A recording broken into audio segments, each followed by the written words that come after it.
ఎక్కడి నుంచి వచ్చామో మర్చిపోకూడదు కదా.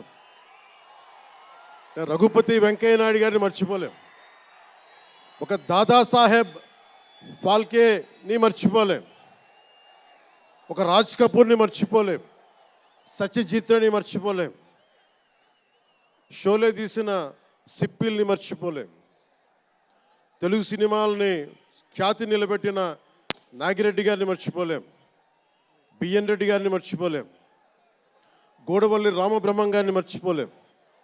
ఈ రోజున ఇంతమంది వేదిక పైన శంకర్ గారు లాంటి నిష్ణాతులు మహానుభావులు ఉన్నారు అంటే, సూర్య గారు లాంటి నటుడు దర్శకులు ఉన్నారంటే మేము మూలాలు మర్చిపోకూడదు.